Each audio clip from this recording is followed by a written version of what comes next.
Você confere na edição de hoje do Jornal Rádio Universidade. Área de risco. Justiça determina a remoção de 18 famílias do bairro Saviana.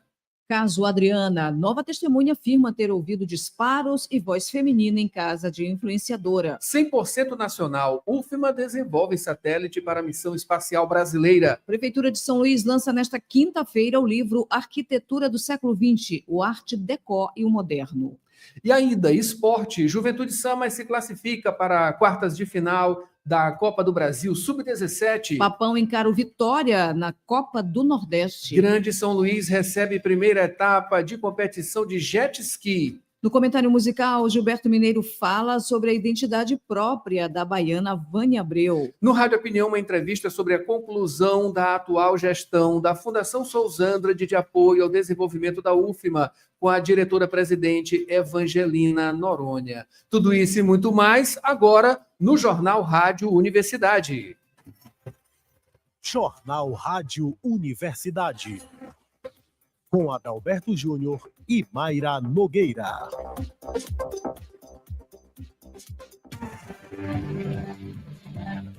Bom dia a todos, bom dia Mayra Nogueira. Bom dia ouvintes, bom dia Adalberto Júnior, obrigada pela companhia de todos, sintonize e ouça agora o Jornal Rádio Universidade. Nesta quarta-feira, dia 26 de março de 2025, Dia Mundial de Conscientização da Epilepsia. Dia do Mercosul. Dia do Cacau. Aniversário de 63 anos da cidade maranhense de Santa Luzia, a 294 quilômetros de São Luís. Parabéns.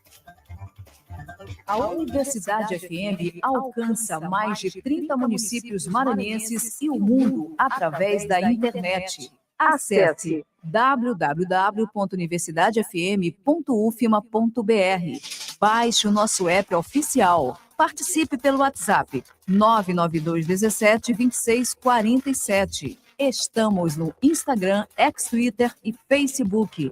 Acompanhe também nos compiladores de rádios e plataformas de áudio. Spotify, Deezer, Amazon Music e Apple Podcasts. Universidade FM. O mundo se move sempre mais na 106,9.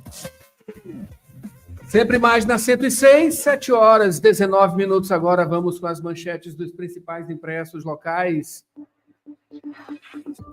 Manchetes do dia. 7 horas, 19 minutos, a gente começa com o Imparcial e você confere com a gente imagens também lá no YouTube da 106 e no site www.universidadefm.ufma.br. Para quem está acompanhando por lá e você acompanha por aqui, manchete de O Imparcial. Ameaça de desabamentos na capital. Justiça determina a retirada de famílias que moram nas ruas Aquiles Lisboa, Militana Ferreira e Tomás de Aquino, do bairro Saviana, em São Luís. Daqui a pouquinho mais detalhes sobre essa informação. E ainda, chuvas castigam cidades do interior do estado. 10 municípios estão em estado de emergência.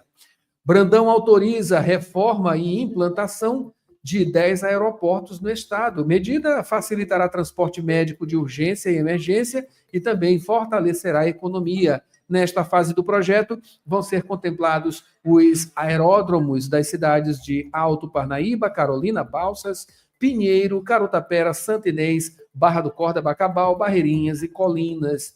A iniciativa tem o objetivo de fortalecer a integração estadual e também impulsionar o agronegócio e o turismo no Maranhão.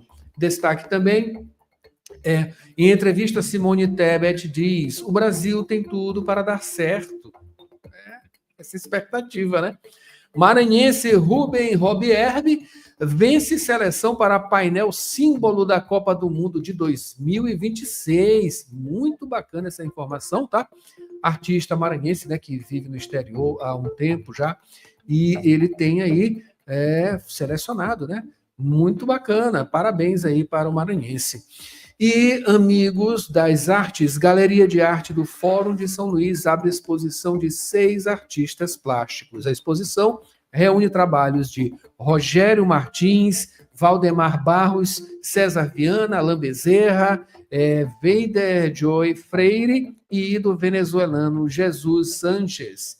Fica aberta ao público aí de segunda a sexta, de 8 da manhã às 6 da tarde, até o dia 19 de abril. É cultura, né?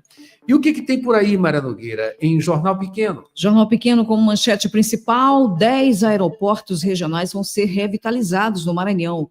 Ordem de serviço para execução das obras foi assinada pelo governador Carlos Brandão nesta segunda-feira, dia 24. O governador Carlos Brandão ressaltou que a modernização dos aeroportos regionais vai trazer mais desenvolvimento para o Maranhão. STF decide se Bolsonaro e aliados se tornarão réus por tramar golpe.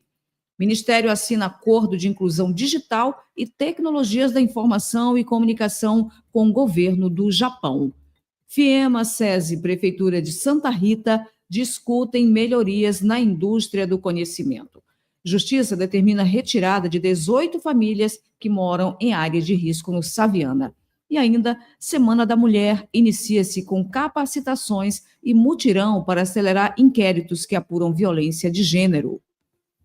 Esses são os destaques do Jornal Pequeno. A gente agradece, claro, a presença de todos por aqui. A minha tia Zilda, no YouTube. Bom dia a todos. Bom dia, sobrinho. Bom dia, tia. Muito obrigado pela companhia aqui. Também Ronaldo Teixeira e família, Sofia, Maria Helena, são as filhas, né? Também a esposa da Adriana, sempre com a gente. A gente faz questão, né, de trazer as pessoas que acompanham a gente também aqui pelo YouTube. E você, claro, nos mais diversos pontos. Você que não manda mensagem, mas acompanha a gente aqui na Rádio Universidade, Jornal Rádio Universidade, andando aí pelos aplicativos, carros, ônibus, enfim, se deslocando para o trabalho ou voltando também para casa. Muito obrigado pela companhia sempre. Mayra, são 7h24 agora. Vamos ao noticiário local.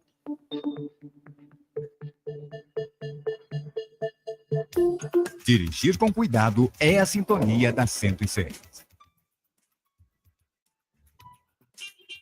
Informações do trânsito. Iniciando esse noticiário de hoje com notícias do trânsito, claro, né? Para trazer as informações, Maísa Pestana. Bom dia, Maísa. Bom dia, Maísa. Muito bom dia, Adalberto. Bom dia também, Mayra Nogueira, e a toda a audiência do Jornal Rádio Universidade. Bom, as informações do trânsito registram aí muitos pontos, né?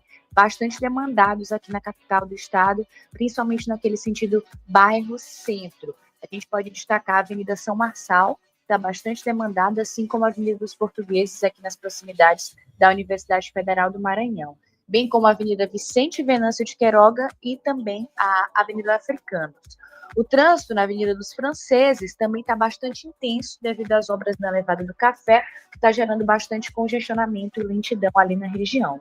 Outro ponto crítico no momento é na Avenida Quarto Centenário, que tem pontos de alagamento registrados através do Waze, aplicativo aí de locomoção. Destaque também para a Secretaria Municipal de Trânsito e Transporte, que afirmou que até o momento não houve registro de nenhum acidente e que a madrugada aqui em São Luís foi bastante tranquila no quesito trânsito, Adalberto. Que bom, Maísa, que assim se mantenha essa tranquilidade, tá? 7h25 agora, mas se sair alguma coisa do normal, ligue para a gente aqui. Melhor, mande mensagem. 992172647. Se você quiser ligar, também pode ser no 3272-8106, tá? Mande sua informação para a gente ajudar aqui também no dia a dia, né, da gente, das pessoas, nessa manhã com o trânsito aqui em São Luís. 7h26 agora. Mayra.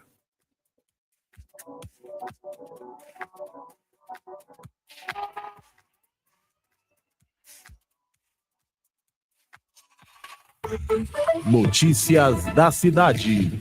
E vamos ao noticiário do dia, começando, Maísa Pestana, falando sobre áreas de risco daqui de São Luís, né? Justiça determinou a remoção de 18 famílias do bairro Saviana. Tem risco de desabamento por lá, né?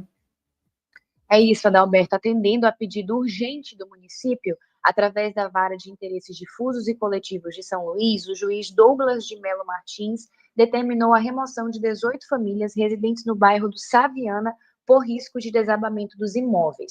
A decisão determina também o prazo de 3 meses para que a Prefeitura de São Luís realize obras e intervenções necessárias para a segurança da população local. E que durante esse período, a Prefeitura deve também garantir abrigo, seja em abrigo temporário ou na casa de parentes, além de oferecer cestas básicas e aluguel social até que uma solução mais viável seja encontrada.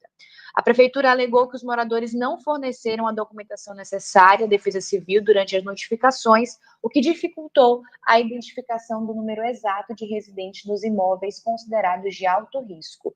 Em contrapartida, os moradores relataram atrasos no recebimento do aluguel social e alegam que não foram avisados a respeito do tempo que vão precisar ficar afastados de suas casas, muito menos aí sobre realocação e abrigos.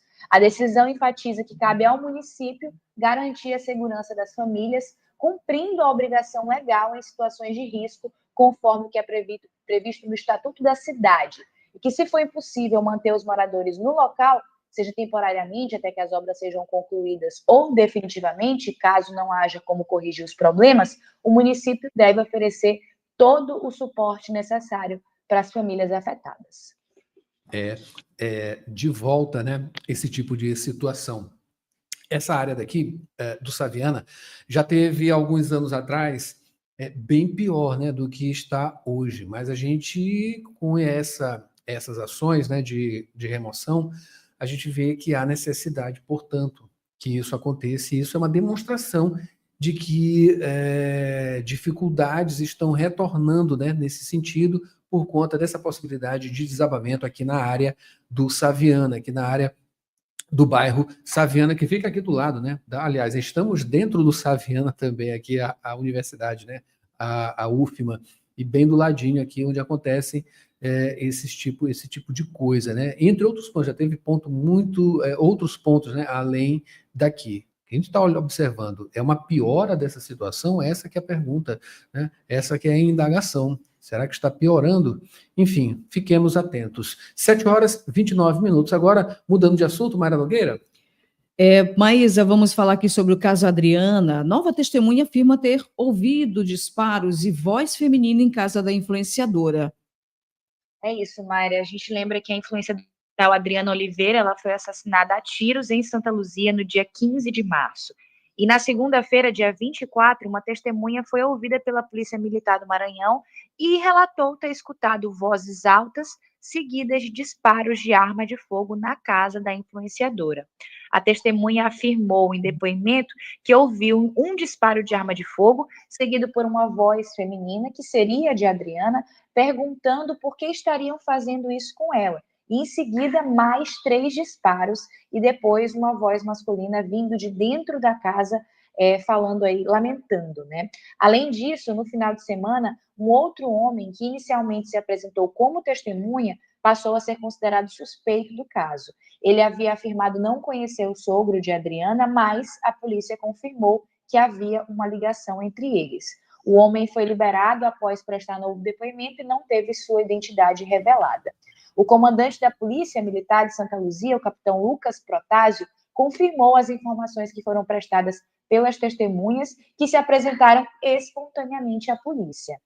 No caso, Mayra, segue sendo investigado pela Polícia Civil, que ainda está trabalhando para identificar não só quem efetuou os disparos contra a vítima, mas também se há outras pessoas envolvidas no crime. A gente relatou aqui também do motociclista, né, que foi avistado por câmeras de segurança próximos à residência da influenciadora, mas esse motociclista ainda não foi identificado. A polícia pede, inclusive, que quem tenha informações a respeito desse suspeito, né, entre em contato através do 1181 ou através do 989-9224-8660. Os suspeitos seguem presos no complexo de Pedrinhas, lembrando aí que os celulares do sogro e do marido da vítima, que são suspeitos de envolvimento nesse caso, só vão poder ser acessados quando a polícia tiver autorização da justiça, mas os aparelhos seguem apreendidos junto à Polícia Civil, Mayra. Que caso sinistro, viu? Vamos ficar acompanhando. Maísa, eu peço que você fique na linha para voltar no segundo bloco para falar sobre fatalidade. Motociclista morre na BR-402 ao cruzar com fiação que ficou na pista após acidente. 100% nacional. UFMA desenvolve satélite para a missão espacial brasileira. Prefeitura de São Luís lança nesta quinta-feira, portanto amanhã, o livro Arquitetura do Século XX, o Art Deco e o Moderno. E ainda, esporte. Juventude Samba se classifica para quartas de final da Copa do Brasil Sub-17. Papão encara o Vitória na Copa do Nordeste. Grande São Luís recebe primeira etapa de competição de jet ski. No comentário musical tem Gilberto Mineiro falando sobre a identidade própria da baiana Vânia Abreu. Ela é irmã de uma grande cantora, viu? E no Rádio Opinião, a conclusão da atual gestão da Fundação Sousandrade de apoio ao desenvolvimento da UFMA com a diretora-presidente Evangelina Noronha. Olha, tem as manchetes nacionais, tem previsão do tempo e muito mais aqui no Jornal Rádio Universidade. Não sai daí, gente, volta já já, é rapidinho. Jornal Rádio Universidade.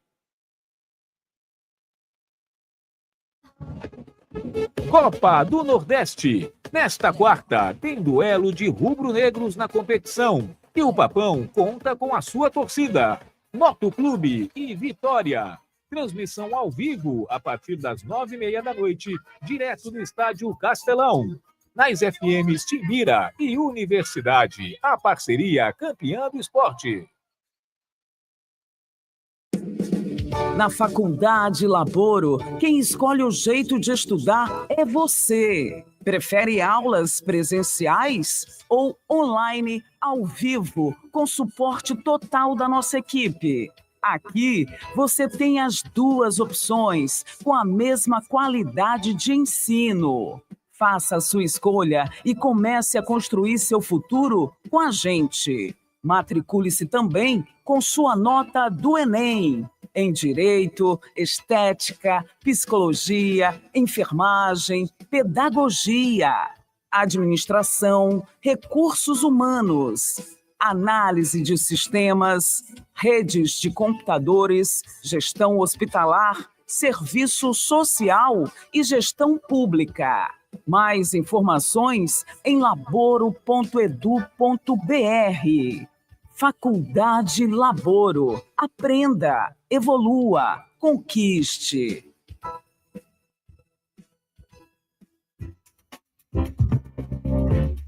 Você está ouvindo Jornal Rádio Universidade. Daqui a pouco na Universidade FM, 8 da manhã, sessão das 8.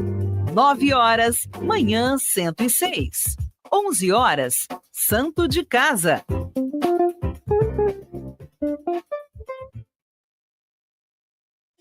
Trabalhador e trabalhadora em educação do Maranhão, você sabe da importância do seu sindicato. E ter você do nosso lado é fundamental para o sucesso da nossa luta. Com a sua contribuição, nos mantemos mais fortes, atuantes e mobilizados. Faça parte do Simproecema e fortaleça a nossa categoria. Simproecema. Gestão, garantir direitos e avançar na unidade e na luta.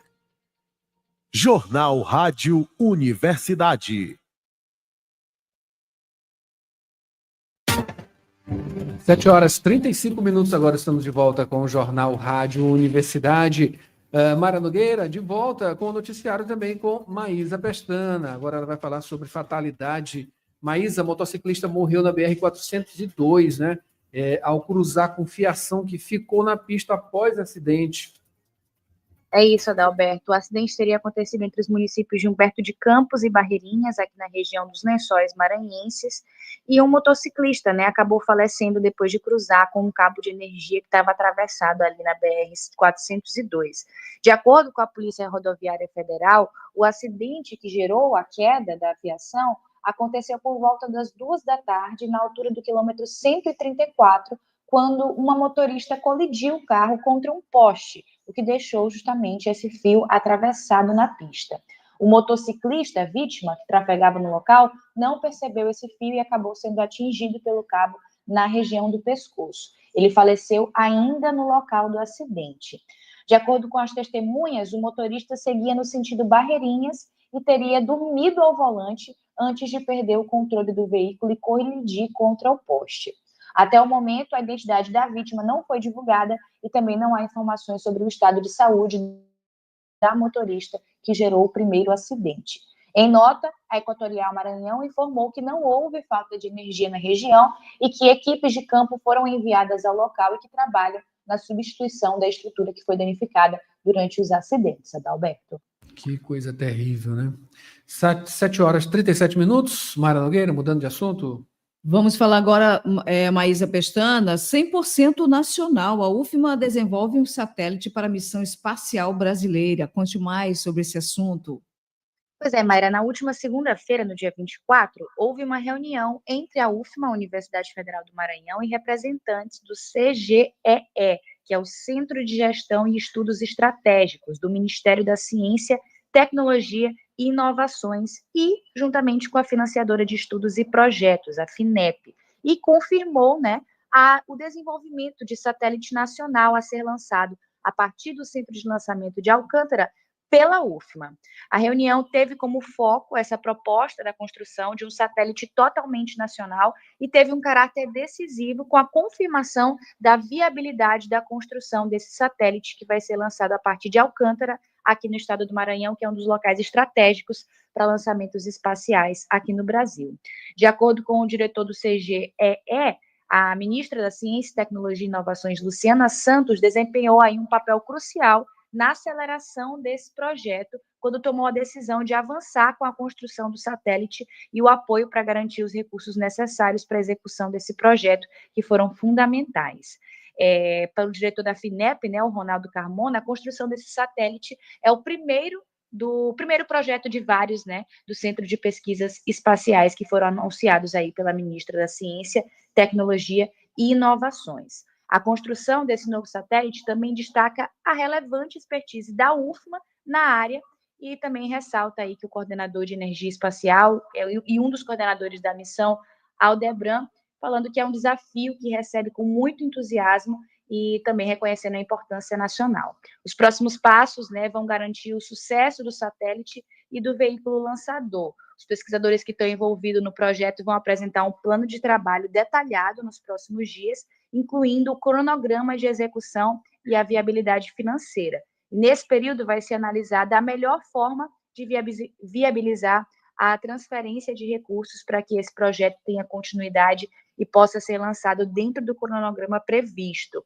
É esperado dentro de 1 a 2 meses que as etapas iniciais do projeto sejam implementadas e que o Brasil comece a dar os primeiros passos necessários para ver essa missão espacial realizada com a tecnologia 100% nacional. Essa reunião marcou um momento significativo no avanço da tecnologia espacial brasileira e também na consolidação da Universidade Federal do Maranhão como centro de pesquisa e inovação estratégico para o Programa Espacial Brasileiro.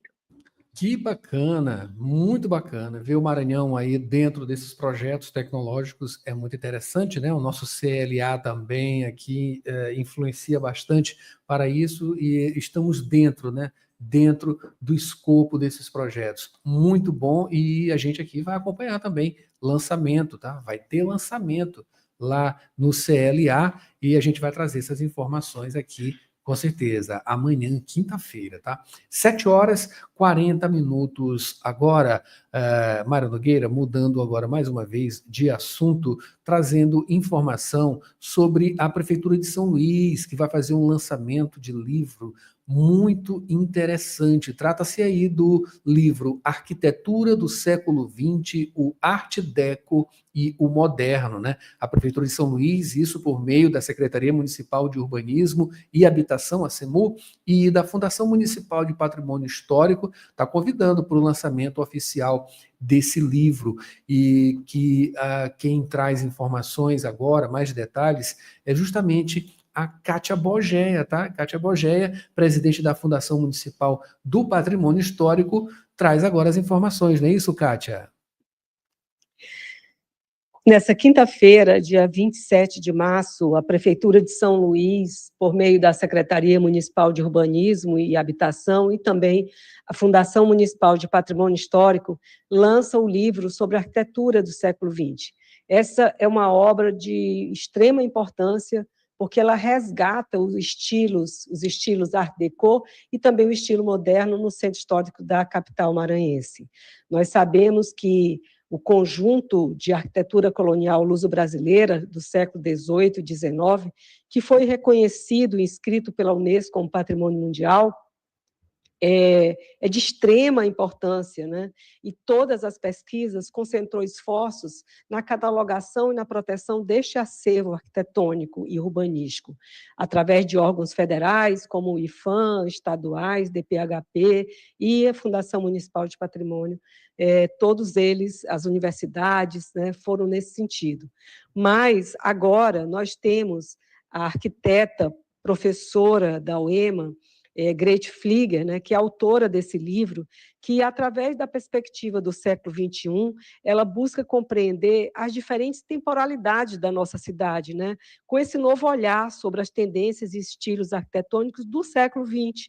E aí, o livro, a obra, a pesquisa dela busca valorizar este acervo, né, que se incorporou a esse conjunto histórico de arquitetura colonial portuguesa, mas com novos edifícios verticais, refletindo justamente a influência dos movimentos Art Deco e moderno, que na época acontecia na Europa e nos Estados Unidos. Então, essa é uma obra importante para que os alunos de arquitetura, os pesquisadores, estudantes, possam conhecer essa arquitetura melhor, essa arquitetura eclética, o Art Deco e a moderna, e possa, mesmo que eles estejam inseridos no perímetro de tombamento federal e estadual, que a gente possa compreender essas novas linguagens arquitetônicas que vão se inserir no conjunto e que a gente possa proteger essas edificações, né, desses estilos. E nós temos edificações importantíssimas, como o Palácio do Comércio, que é o antigo Hotel Central, o Prédio do Bem, do INSS, que são instituições que têm esse tipo de arquitetura. Aguardamos a todos, nesse momento, aqui no Prédio do Bem, né, num dos exemplares icônicos da arquitetura moderna, onde esse livro será lançado, a autora fará autógrafos e a gente convida a todos. Maravilha, informações aí, portanto, de Kátia Bogea, né, que é presidente da Fundação Municipal do Patrimônio Histórico, sobre esse lançamento que acontece amanhã desse livro, novamente, Arquitetura do século XX, Art Deco e o Moderno. 7h44 agora. Previsão do tempo e tábua de maré. Faltando 15 minutos para as 8, São Luís amanheceu com sol e algumas nuvens. Pode chover pela manhã, tarde e noite. A umidade está a 93%. Temperatura 23 graus. A média, a mínima 24, a máxima 30 graus. Informações do Clima Tempo. E vamos agora à tábua de maré nesta quarta-feira, dia 26 de março, pré-amar. A primeira aconteceu às 4h34 da madrugada, com 5,1 metros. A segunda será às 4h59 da tarde, com 5,5 metros. Baixa mar. A primeira acontece logo mais às 10h44 da manhã, com 1,2 metro, e a segunda será às 11h12 da noite, com 0,8 metro. Notícias do Brasil. Trazendo agora as manchetes nacionais, e você acompanha com a gente também as imagens no YouTube e no site da 106. Começando com Folha de São Paulo. STF rejeita anular delação de Cid e mantém trama golpista em turma.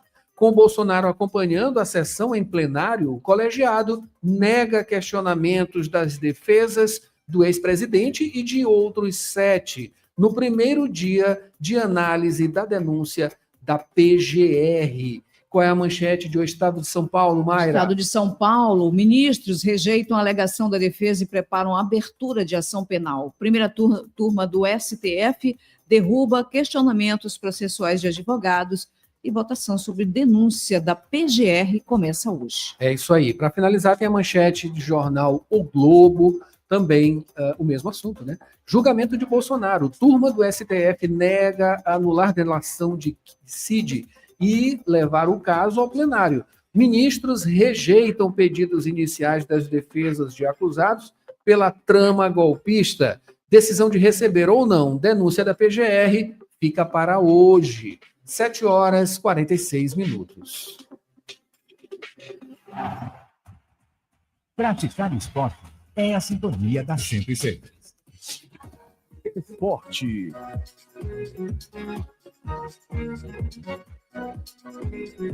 7h47, vamos aqui às notícias do esporte. Mária Nogueira, nesta quarta-feira a gente começa falando de Copa do Brasil. Juventude Samas se classifica para as quartas de final do Sub-17. O Peixe Poraquê se classificou depois de golear o Batalhão do Tocantins por 5-2 na tarde de ontem, em jogo de volta, né, das oitavas de final. A disputa aconteceu no Pinheirão, em São Mateus, a 191 quilômetros de São Luís. As duas equipes empataram por 1-1 no jogo de ida em Palmas, mas no duelo de volta, o Juventude Samas se impôs desde o início, abrindo o marcador aos 4 minutos com gol de Rian.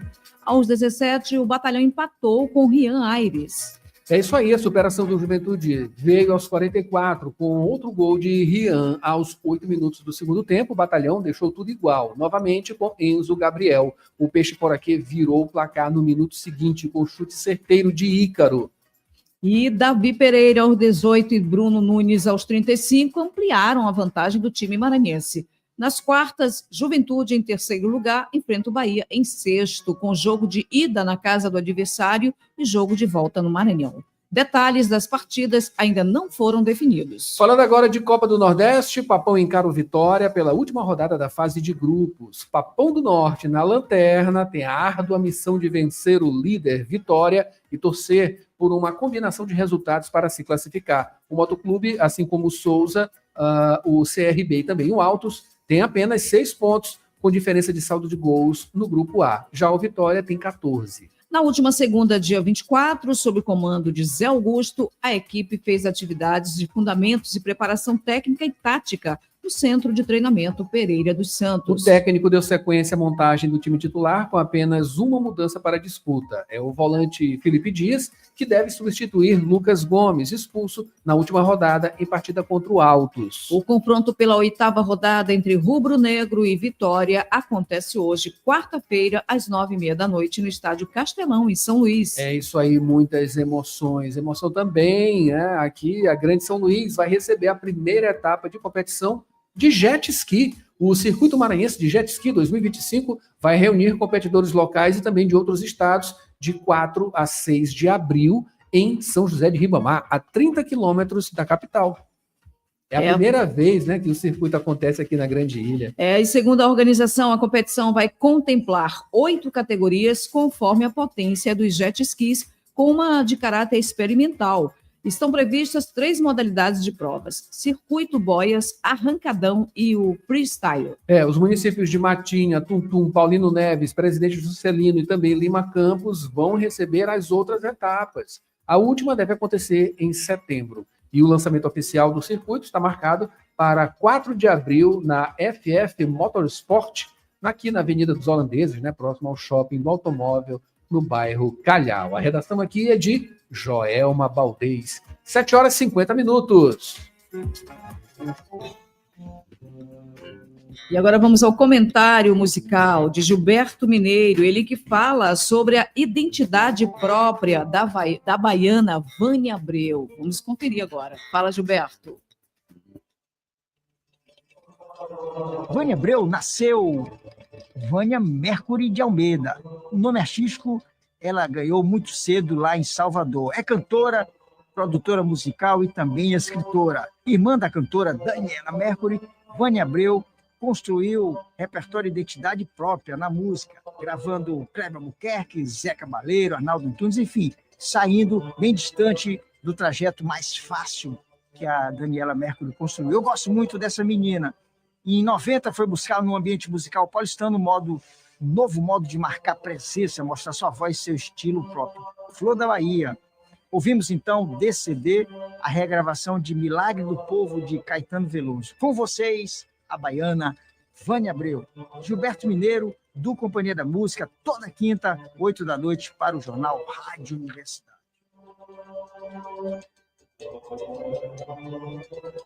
Quem é ateu e viu milagres como eu, sabe que os deuses sem Deus não cessam de brotar, nem cansam de esperar.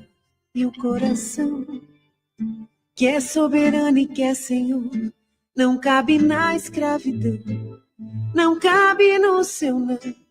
Não cabe em si de tanto sim, é pura dança e sexo e glória. Paira para além da história. Ojo, opa, ia lá e via. Ojo, opa, ia. Xangô, manda, chama. Opa, talaguia. Mamãe, Oxum chora. Lágrima, alegria. Pétala de mancha, Yansan oiaria, Oxu opa ia lá e via, Oxu. Rádio Opinião, a opinião de quem entende do assunto. No Rádio Opinião de hoje tem uma entrevista sobre a conclusão da atual gestão da Fundação Sousandrade de apoio ao desenvolvimento da UFMA. A gente conversou com a diretora-presidente Evangelina Noronha, que é presidente até o dia de hoje, tá? Quarta-feira, dia 26 de março. Uma nova gestão vem aí. Mais detalhes agora.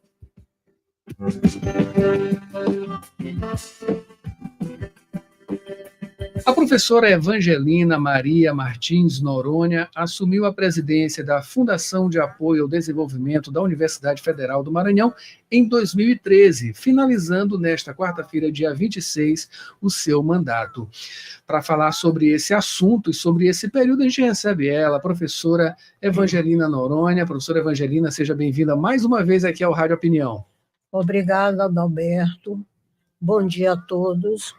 Eu quero agradecer de antemão a rádio, que sempre nos acolheu, né? Acolheu a Fundação, assim como a Fundação também, né, proporcionou esta acolhida com muito afeto, com muita vontade.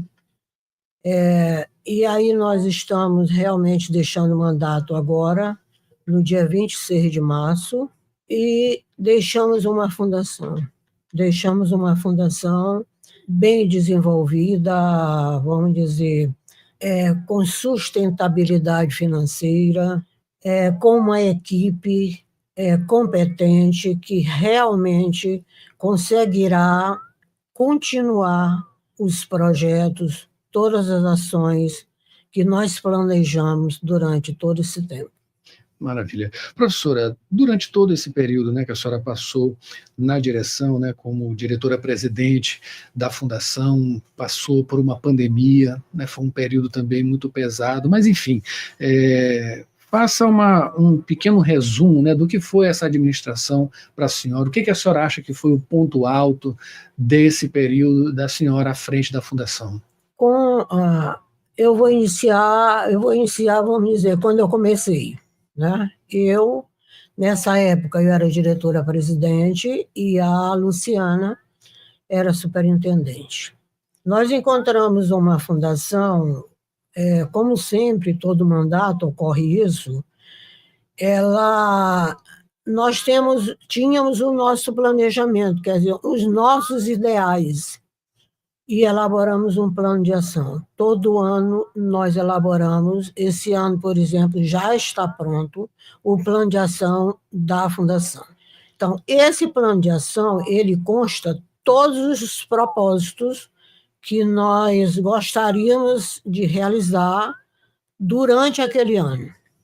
E assim foi, nós elaboramos o primeiro plano, que foi em 2014, e nesse plano nós iniciamos cuidando de tudo, cuidando desde a parte estrutural, da parte de recurso humano, da parte financeira que não estava muito boa. A Fundação estava vivendo, não chegou a uma crise, mas ela não estava em um momento realmente satisfatório para arcar com as suas responsabilidades em relação a todas as ações, isso se referindo ao estrutural, ao humano e ao social, ao educacional, ou seja, tudo o que a Fundação pretendia fazer, porque nós atendemos não é só o campo da educação, mas o tecnológico, a saúde, a cultura, o ambiental e, principalmente, o social. E aí nós partimos para iniciar esse trabalho, para fazer com que realmente as coisas elas continuassem, quer dizer, o que estava feito das administrações passadas, elas não foram descontinuadas. Ao contrário, elas foram continuadas e para melhor. Para melhor por quê? Porque nós estamos atendendo ao momento educacional, social, cultural destes anos. Então, a Fundação passou por um momento assim difícil, logo no início, mas com muita garra, com muita vontade, com muita esperança, nós ultrapassamos. Conseguimos fazer com que levássemos mais projetos, porque a Fundação ela é uma fundação que ela é privada, ela é sem fins lucrativos, e o que mantém a fundação são as taxas de projetos. Então, nós precisávamos, eu dizia sempre em reunião, vamos tirar os pés do chão, vamos atrás de mais parceiros, né? Vamos trazer mais projetos para manter, né, o que nós pretendemos nesta fundação.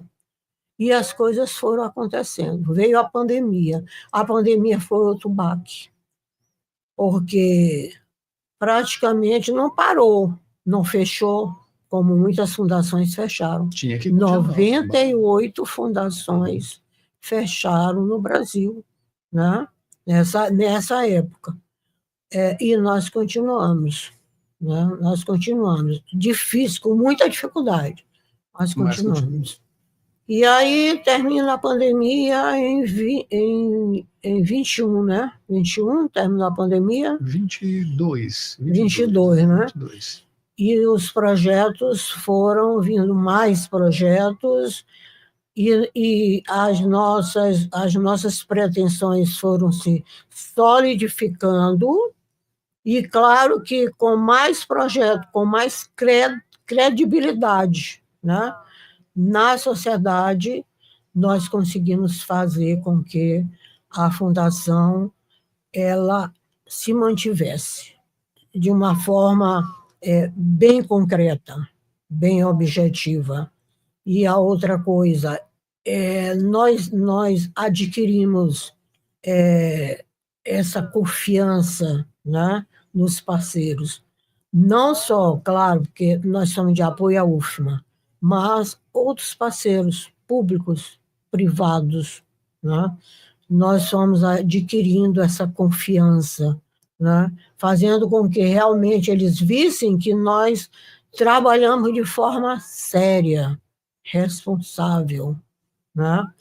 De forma que a gente pudesse cada vez mais conseguir mais parceiros. E nós conseguimos outros apoios, né? Hoje nós somos de apoio.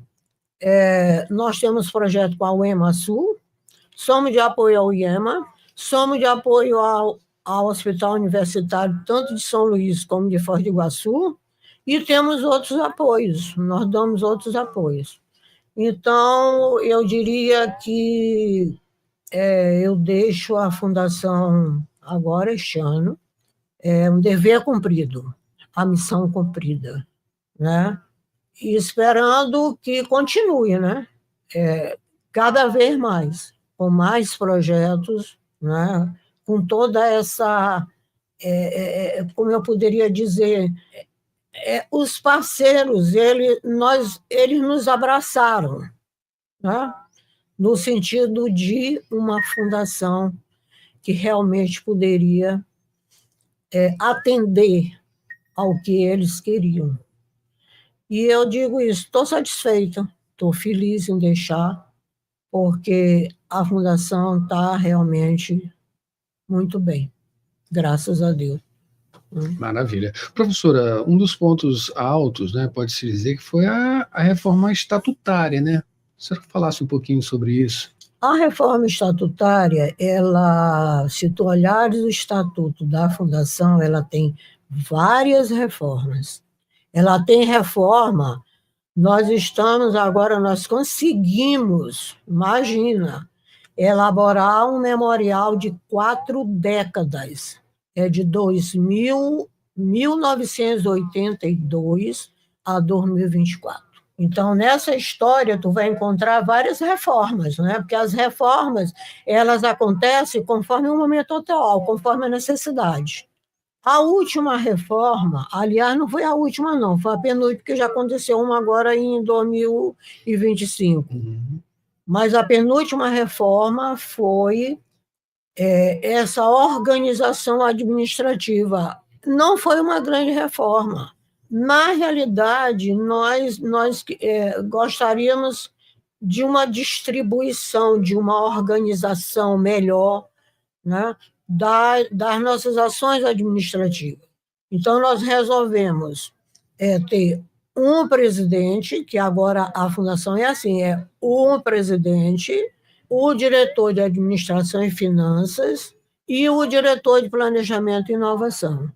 Então, esse de Planejamento e Inovação era para cuidar dos projetos e dos projetos de inovação, defender realmente, mostrar a importância de uma inovação para esta fundação. Que essa fundação não fosse uma empresa pela empresa. A fundação não pode ser isso. A fundação tem um propósito maior, muito maior do que isso. Principalmente quando se fala em educação.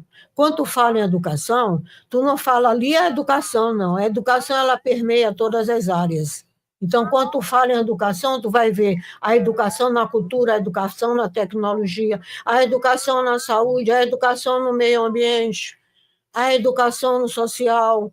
Então, a educação, esse foco da Fundação, que é bem maior, não pode ficar restrito a uma empresa.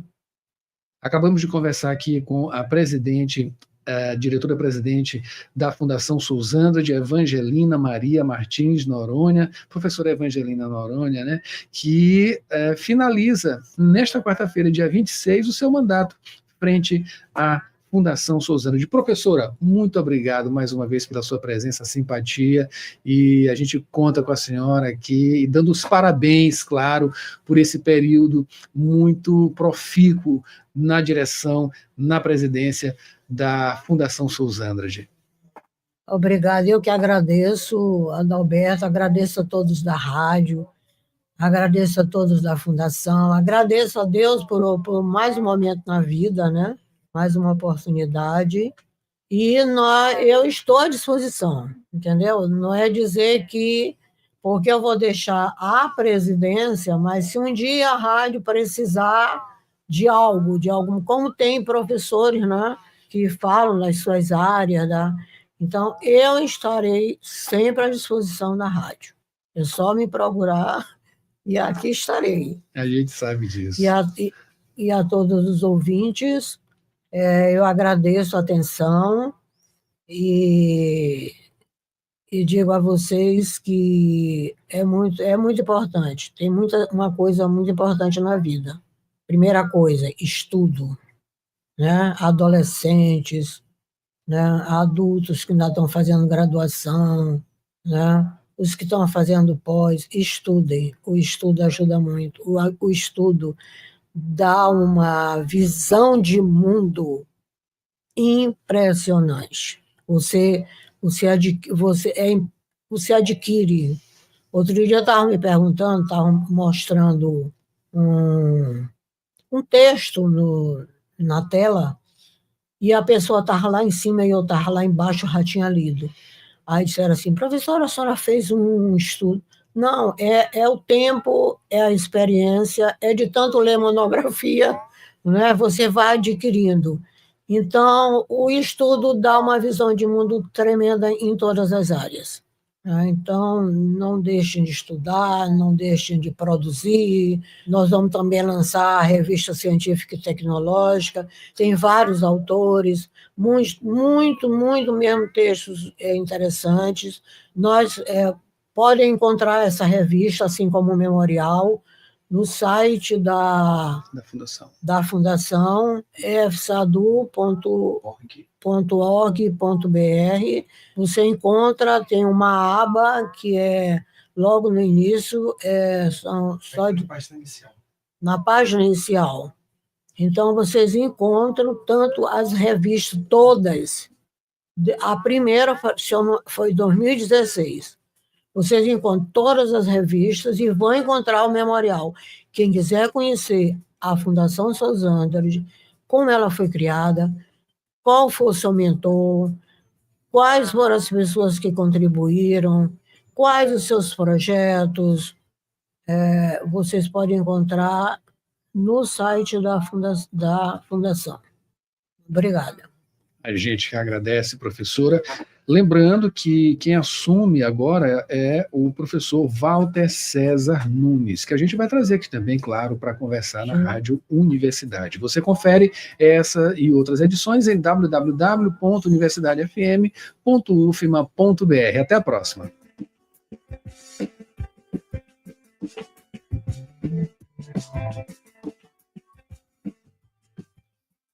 Finalizando aqui, mandando um alô para Fábio de Nazaré, também a Mari Silva Mourão, a Zilda Alves, Rosênio de Caldas, por aqui no YouTube, Ronaldo Teixeira, Sofia, Maria Helena, Adriana, muito obrigado. E você também que ouviu a gente, acompanhou até agora o Jornal Rádio Universidade. Estamos no limite do tempo, tá? Mas ainda tem Rádio Ciência. Em seguida tem Mayra Nogueira, sessão das 8, e a gente se encontra novamente aqui amanhã com mais informações no Jornal Rádio Universidade. Um bom dia a todos.